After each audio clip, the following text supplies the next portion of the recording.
तो चलिए आज इस भारी भरकम दस्तावेज को डिकोड करते हैं। स्वागत है आज की इस डीप डाइव में। आज हमारे पास एक ऐसा विषय है जो ना केवल अर्थशास्त्र के नजरिए से महत्वपूर्ण है, बल्कि एक पूरे राज्य के भविष्य का ब्लूप्रिंट भी है। बिल्कुल। और ये कोई साधारण वित्तीय विवरण नहीं है, ये एक बहुत ही विस्तृत रोड मैप है। एकदम सही। हम बात कर रहे हैं छत्तीसगढ़ विधानसभा में पेश किए गए 2026-27 के राज्य बजट की। पूरे 1,72,000 करोड़ रुपए का ये एक ऐसा विजन डॉक्यूमेंट है जो राज्य की अर्थव्यवस्था की दिशा तय करने वाला है। और जो लोग इस चर्चा को सुन रहे हैं, खासकर वो लोग जो प्रतियोगी परीक्षाओं की गहराई में उतर रहे हैं, या वो जागरूक नागरिक जो सिर्फ आर्थिक नीतियों के जमीनी प्रभाव को समझना चाहते हैं, उनके लिए यह चर्चा कई अहम सवालों के जवाब देगी। हाँ, क्योंकि हमने इस बजट से जुड़े तमाम रिसर्च, विश्लेषण और जो सरकारी दस्तावेज हैं उनको खंगाला है। और यहाँ शुरुआत में ही एक बहुत दिलचस्प पहलू सामने आता है। सरकार ने इस बजट को एक विशेष नाम दिया है, संकल्प बजट। मतलब अंग्रेजी में SANKALP। हाँ, ये सिर्फ एक शब्द नहीं है। वही तो, ये एक पूरा एक्रोनिम है। तो अर्थशास्त्र और नीति निर्माण के नजरिए से इस संकल्प का असल ढांचा है क्या? देखिए, इस संकल्प थीम का विश्लेषण करना वाकई बहुत जरूरी है, क्योंकि ये महज एक राजनीतिक नारा नहीं है, बल्कि इसे हम आउटकम बेस्ड बजटिंग का एक बहुत स्पष्ट उदाहरण मान सकते हैं। आउटकम बेस्ड मतलब जहां नतीजे पहले तय होते हैं। बिल्कुल। जब सरकारें केवल पैसा आवंटित करने के बजाय उसके अंतिम परिणाम तय करती हैं, तो नीतियां ज्यादा प्रभावी होती हैं। अगर हम इसके एक एक अक्षर को डिकोड करें, तो ये पूरी अर्थव्यवस्था के अलग अलग स्तंभों को छूता है। जैसे एस का अर्थ है समावेशी विकास, यानी इंक्लूसिव ग्रोथ, जहां समाज का कोई भी वर्ग पीछे ना छूटे। और ए से अधोसंरचना, यानी इंफ्रास्ट्रक्चर, जो किसी भी राज्य की रीढ़ होता है। एकदम। और फिर एन दर्शाता है निवेश को, क्योंकि बिना प्राइवेट इन्वेस्टमेंट या निजी पूंजी के कोई भी राज्य लंबी छलांग नहीं लगा सकता। उसके बाद के बहुत ही महत्वपूर्ण है, कुशल मानव संसाधन, यानी स्किल्ड ह्यूमन रिसोर्सेज। आज के समय की सबसे बड़ी मांग यही है। हाँ, ये स्किल्स वाला हिस्सा बहुत जरूरी है। और फिर दूसरा ए आता है अंत्योदय के लिए। सही कहा। अंत्योदय का दर्शन ही यही है कि समाज के अंतिम व्यक्ति तक विकास पहुंचे। फिर एल का मतलब है आजीविका, यानी लाइवलीहुड, रोजगार के स्थायी साधन पैदा करना। और सबसे अंत में पी का अर्थ है नीति से परिणाम, पॉलिसी टू रिजल्ट्स। हाँ, ये पी सुनिश्चित करता है कि योजनाएं सिर्फ फाइलों में ना रहें, बल्कि उनका जमीनी एग्जीक्यूशन हो। ये पूरा ढांचा हमें बताता है कि सरकार किस तरह से अपने खर्चों को दिशा दे रही है। ये बहुत ही सुगठित तरीका है पूरे राज्य की प्राथमिकताओं को एक सूत्र में पिरोने का। तो चलिए इसी ढांचे को आधार बनाकर सबसे पहले इस बजट के जो मैक्रो इकोनॉमिक या बड़े वित्तीय आंकड़े हैं उनका विश्लेषण करते हैं। बिल्कुल, नंबर से शुरुआत करना सबसे सही रहेगा। तो कुल बजट 1,72,000 करोड़ रुपए का है।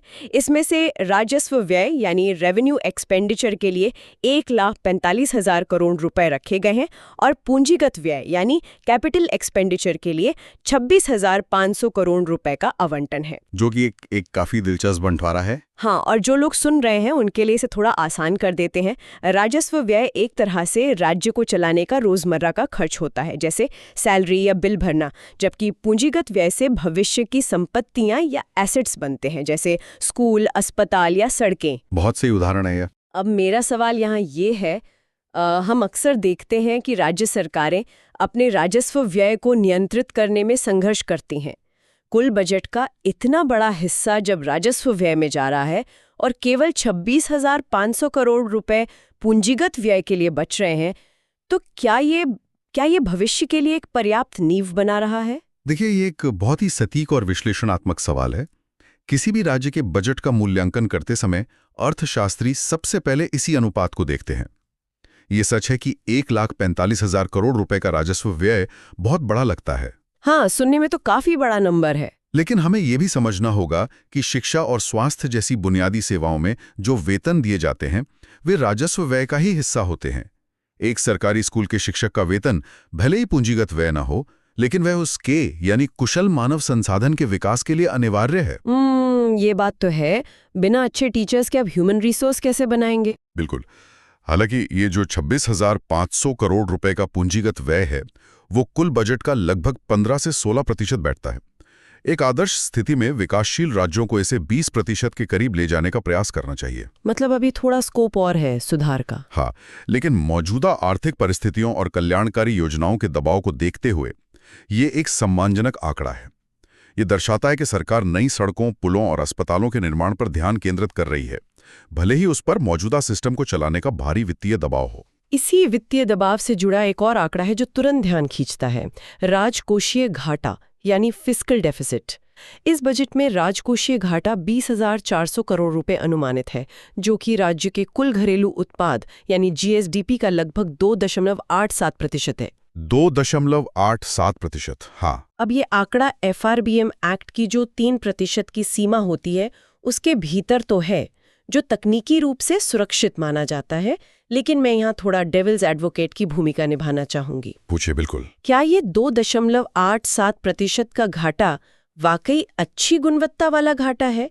क्या सरकार ये उधार कृषक उन्नति जैसी मुफ्त या कल्याणकारी योजनाओं को फंड करने के लिए ले रही है, या वाकई इस उधारी का इस्तेमाल उसी 26,500 करोड़ के कैपिटल एसेट बनाने में हो रहा है? उधारी की गुणवत्ता पर ये एक बहुत ही परिपक्व बहस है। जब कोई राज्य घाटे में होता है तो सबसे महत्वपूर्ण बात यही होती है कि वो उधार लिया गया पैसा जा कहाँ रहा है।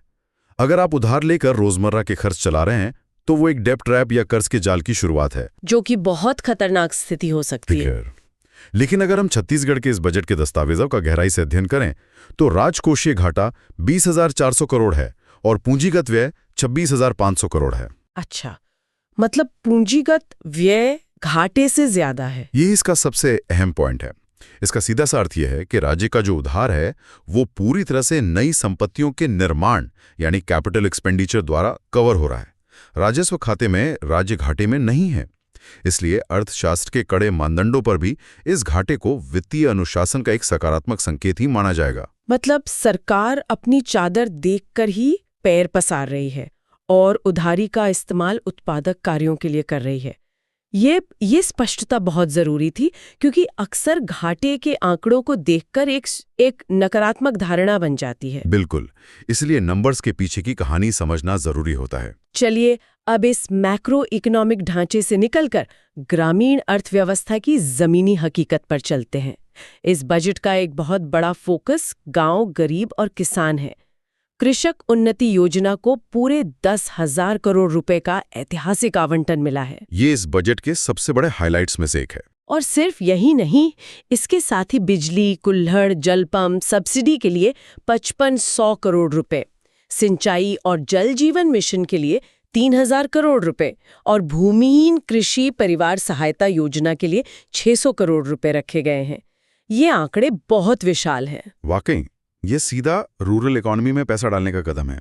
लेकिन जब आप ग्रामीण बाजार में सीधे 10,000 करोड़ रुपए नकद या सब्सिडी के रूप में डालते हैं, तो क्या इससे स्थानीय स्तर पर मांग जनित महंगाई, जिसे हम डिमांड पुल इन्फ्लेशन कहते हैं, उसके बढ़ने का खतरा पैदा नहीं होता? देखिए, ये एक बहुत ही वैध चिंता है।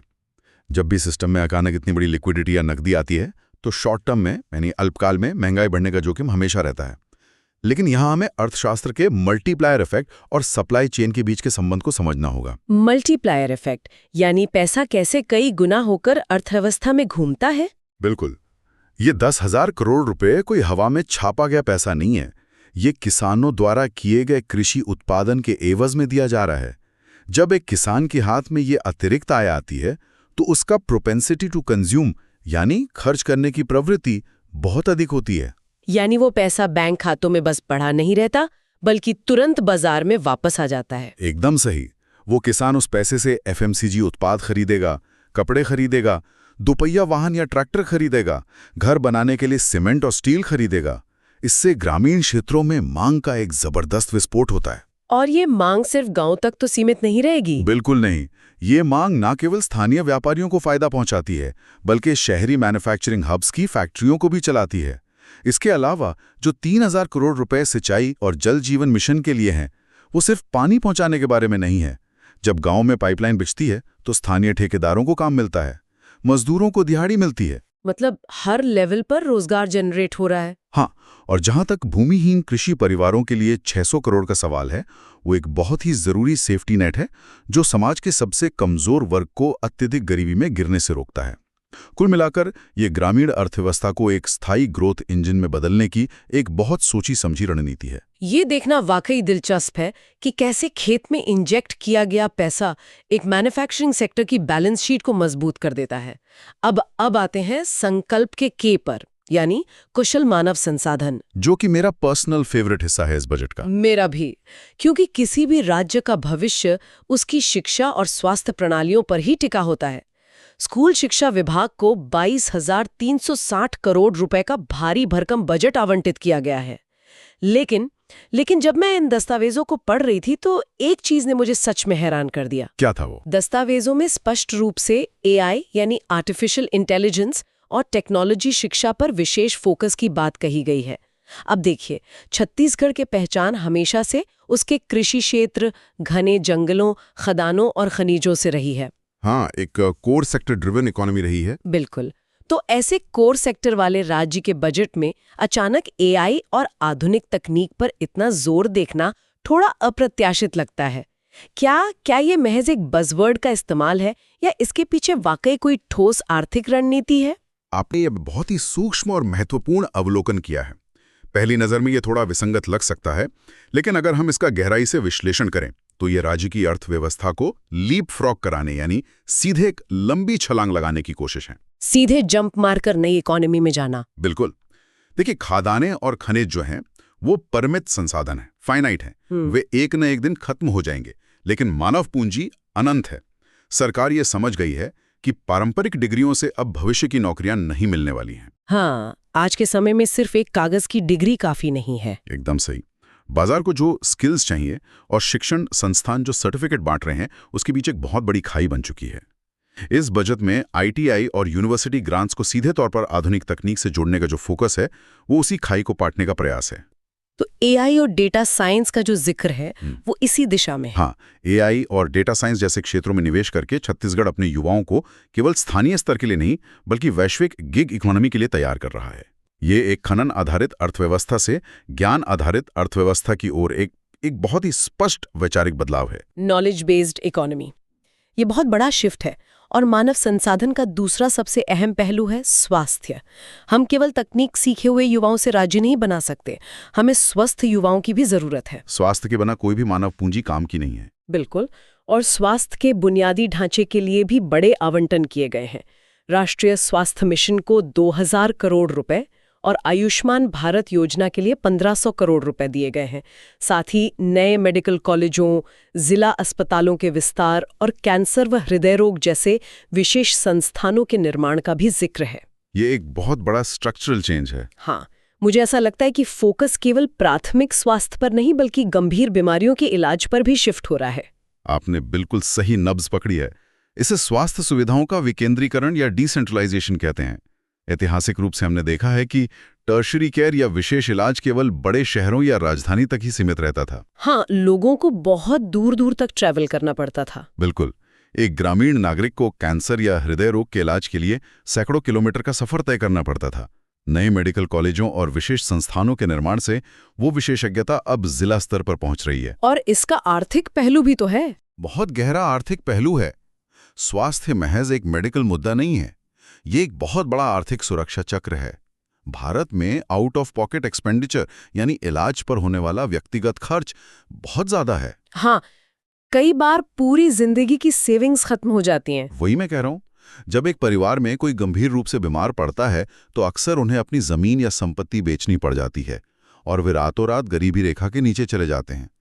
आयुष्मान भारत का 1500 करोड़ का बजट और स्थानीय स्तर पर विशेष अस्पतालों का निर्माण परिवारों को इस मेडिकल बैंक्रप्सी से बचाने का सबसे प्रभावी तरीका है। ये वाकई एक बहुत ही शक्तिशाली विचार है कि बीमारी का इलाज सिर्फ मरीज को नहीं बचाता बल्कि पूरे परिवार को आर्थिक तबाही से बचाता है। चलिए अब अर्थव्यवस्था की रीढ़ की बात करते हैं, आधारभूत संरचना और निवेश। इंफ्रास्ट्रक्चर, जिसके बिना ग्रोथ संभव ही नहीं है। बिल्कुल। लोक निर्माण विभाग यानी PWD के पास 9,450 करोड़ रुपए का बजट है। मुख्यमंत्री त्वरित सड़क कनेक्टिविटी योजना के लिए 200 करोड़ रुपए और जल संसाधन व पेयजल नेटवर्क के लिए 3500 करोड़ रुपए रखे गए हैं। हवाई अड्डों और ऊर्जा विस्तार पर भी काफी जोर दिया गया है। ये आंकड़े दिखाते हैं कि कनेक्टिविटी को लेकर सरकार सीरियस है। हाँ, लेकिन इन सब के बीच एक आंकड़ा है जिसने मुझे थोड़ा सोचने पर मजबूर किया। छत्तीसगढ़ पेंशन फंड के लिए 500 करोड़ रुपए। अब मैं यहाँ फिर से एक आलोचनात्मक दृष्टिकोण रखना चाहूंगी। बताइए, क्या शंका है आपको? एक तरफ हम हवाई अड्डों और हाईवे के जरिए कैपिटल एसेट बनाने की बात कर रहे हैं, वहीं दूसरी तरफ पेंशन फंड के लिए 500 करोड़ रुपए का सीधा आवंटन है। कई अर्थशास्त्री मानते हैं कि राज्य स्तरीय पेंशन फंड्स भविष्य के लिए एक बहुत बड़ा अनफंडेड दायित्व या लायबिलिटी बन जाते हैं। तो क्या ये आवंटन राजकोषीय अनुशासन के नजरिए से एक कमजोर कड़ी नहीं है? ये एक ऐसी बहस है जो इस समय पूरे देश के नीति निर्माताओं के बीच चल रही है। अर्थशास्त्र के कड़े और विशुद्ध सिद्धांतवादी नजरिए से देखें तो हाँ, पेंशन का बढ़ता बोझ भविष्य के पूंजीगत खर्चों को सीमित कर सकता है। बिल्कुल, पैसा तो लिमिटेड ही है। लेकिन व्यावहारिक राजनीति और प्रशासनिक स्थिरता के नजरिए से देखें तो ये एक आवश्यक कदम बन जाता है। एक राज्य को अपनी नीतियां लागू करने के लिए एक प्रेरित और सुरक्षित प्रशासनिक मशीनरी की जरूरत होती है। मतलब जो कर्मचारी योजनाएं लागू कर रहे हैं उनका मोटिवेटेड रहना जरूरी है। एग्जैक्टली। अगर राज्य सरकार के कर्मचारियों को अपने भविष्य की सुरक्षा नहीं दिखेगी तो राज्य में बेहतरीन प्रतिभाओं के रुकने की, जिसे हम ब्रेन ड्रेन रोकना कहते हैं, उसकी संभावना कम हो जाती है।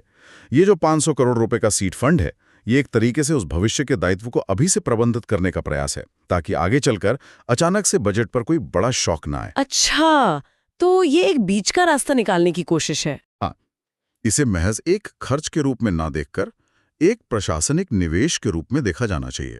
ये दिलचस्प नजरिया है। अब रोजगार और निवेश की बात करें तो इस बजट में पर्यटन, फूड प्रोसेसिंग और हस्तशिल्प पर भी काफी जोर दिया गया है। ऐसा लगता है कि सरकार समझ गई है कि सिर्फ भारी उद्योगों से हर किसी को नौकरी नहीं मिल सकती। बिल्कुल। जब हम रोजगार सृजन की बात करते हैं तो एमएसएमई सेक्टर ही असली गेम चेंजर होता है। छत्तीसगढ़ में वन उपज की भरमार है। हाँ, फॉरेस्ट प्रोड्यूस बहुत होता है वहाँ। उदाहरण के लिए बस्तर क्षेत्र में मिलने वाली इमली, महुआ या अन्य गैर इमारती वन उपज को अगर बिना प्रोसेस किए बेचा जाए तो बहुत कम कीमत मिलती है। लेकिन अगर फूड प्रोसेसिंग यूनिट्स के जरिए उनकी पैकेजिंग और ब्रांडिंग वहीं होने लगे तो उनकी वैल्यू कई गुना बढ़ जाती है। और इसका सीधा फायदा स्थानीय लोगों को होगा। बिल्कुल। और जो हमने अभी सड़कों के लिए 9,450 करोड़ रुपए के बजट की बात की, वो सीधे तौर पर इन फूड प्रोसेसिंग यूनिट्स की सफलता से जुड़ा है। बेहतर कनेक्टिविटी के बिना गांवों का प्रोसेस्ड माल शहर के बड़े बाजारों तक पहुंच ही नहीं सकता। मतलब ये सब आपस में कनेक्टेड है। सड़क बनेगी तभी सामान बाजार तक जाएगा। अब हम बजट के एक ऐसे हिस्से पर आते हैं जो किसी भी समाज की प्रगति का असली पैमाना है, सामाजिक न्याय और महिला सशक्तिकरण। ये बहुत ही क्रिटिकल सेक्शन है। इस बजट में कई महत्वपूर्ण नीतियां हैं, जैसे पेंशन योजनाओं का विस्तार, जिसके लिए 1400 करोड़ रुपए का आवंटन किया गया है। लेकिन एक नीति जिसने सबसे ज्यादा ध्यान आकर्षित किया वो है रानी दुर्गावती योजना। हाँ, इसका काफी जिक्र हो रहा है। इसमें एक प्रावधान है महिलाओं के लिए संपत्ति पंजीकरण पर 50% की छूट। पहली नज़र में ये एक शानदार और प्रगतिशील कदम लगता है, लेकिन मैं यहाँ इसके व्यवहारिक क्रियान्वयन पर सवाल उठाना चाहती हूँ। पूछिए। मुझे लगता है मैं समझ रहा हूँ आप किस तरफ इशारा कर रही हैं। कागज पर तो ये बहुत क्रांतिकारी लगता है कि रजिस्ट्री महिलाओं के नाम पर हो रही है, लेकिन जमीनी हकीकत में क्या ये सिर्फ स्टैंप ड्यूटी बचाने का एक टैक्स लूप होल नहीं बन जाता? हाँ, ये आमतौर पर देखा गया है। मेरा मतलब है, क्या वाकई इससे महिलाओं को निर्णय लेने का अधिकार मिलता है, या वे सिर्फ दस्तावेजों पर एक प्रॉक्सी ओनर बनकर रह जाती हैं और असली नियंत्रण घर के पुरुषों के पास ही रहता है? सामाजिक न्याय से जुड़ा ये एक बहुत ही गहरा और यथार्थवादी सवाल है। ये सच है कि जब ऐसी नीतियां शुरू होती हैं तो शुरुआती दौर में कई परिवार सिर्फ 50% स्टैंप ड्यूटी बचाने के लिए घर की महिलाओं के नाम पर रजिस्ट्री कराते हैं। हाँ, जबकि पैसे का लेन देन पुरुष ही कर रहे होते हैं। बिल्कुल। पैतृक सत्तात्मक ढांचे में ये प्रॉक्सी ओनरशिप बहुत आम बात है। लेकिन अगर हम इसका लंबी अवधि का प्रभाव देखें तो तस्वीर बदलने लगती है। कानूनी रूप से संपत्ति एक बार महिला के नाम पर दर्ज हो गई, इसका मतलब है कि वह संपत्ति उस महिला की सहमति के बिना बेची नहीं जा सकती। ये एक बहुत बड़ा कानूनी सुरक्षा कवच है। और इसका सबसे बड़ा फायदा बैंकिंग सिस्टम में मिलता है। अच्छा, वो कैसे? जब संपत्ति के कागजात एक महिला के नाम पर होते हैं तो वो फॉर्मल क्रेडिट सिस्टम का हिस्सा बन जाती है। वो उस जमीन या मकान के आधार पर बैंक से अपने नाम पर व्यवसाय के लिए लोन ले सकती है। मतलब वो कागज सिर्फ नाम के लिए नहीं रह जाते। बिल्कुल नहीं।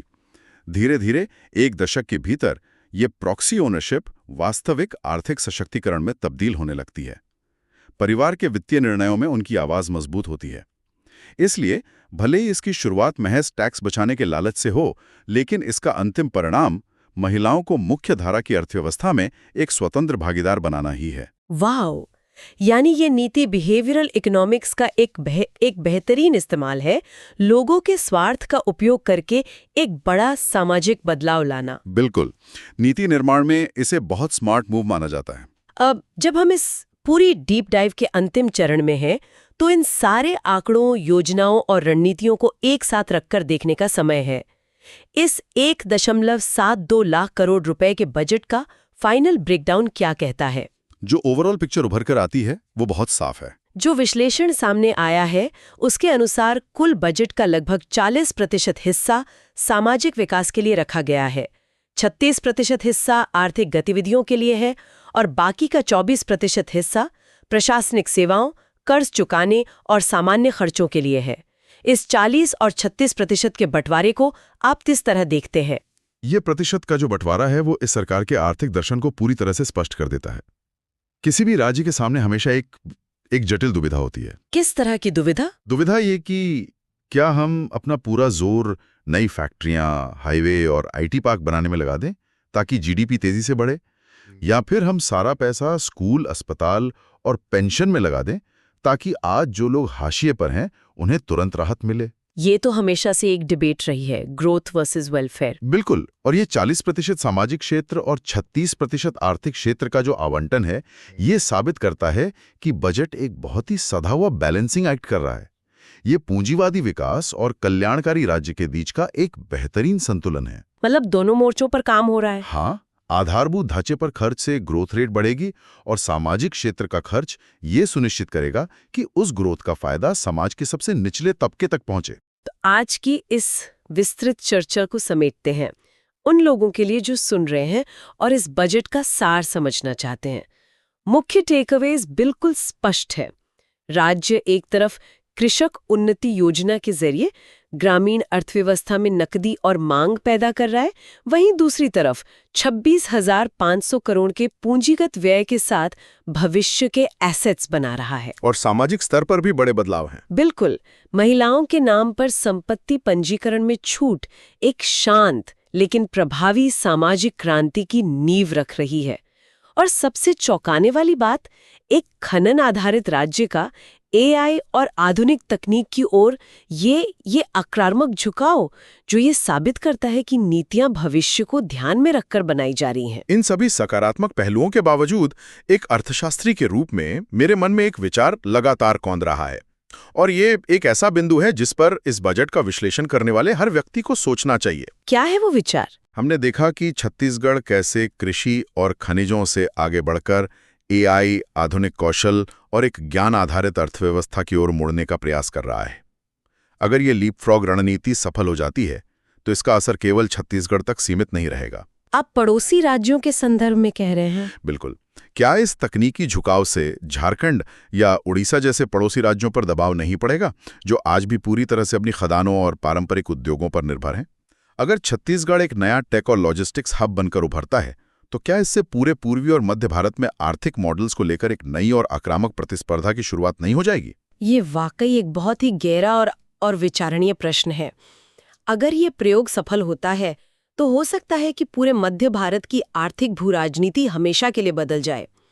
लेकिन संकल्प के पी यानी पॉलिसी टू रिजल्ट्स, इसका जमीनी हकीकत में बदलना कितना सफल होगा, ये तो आने वाला वित्तीय वर्ष ही बताएगा। एग्जीक्यूशन ही असली चाबी है। बिल्कुल। नीतियां तभी सफल होती हैं जब उनका क्रियान्वयन जमीन पर उसी तेजी से हो। सही कहा।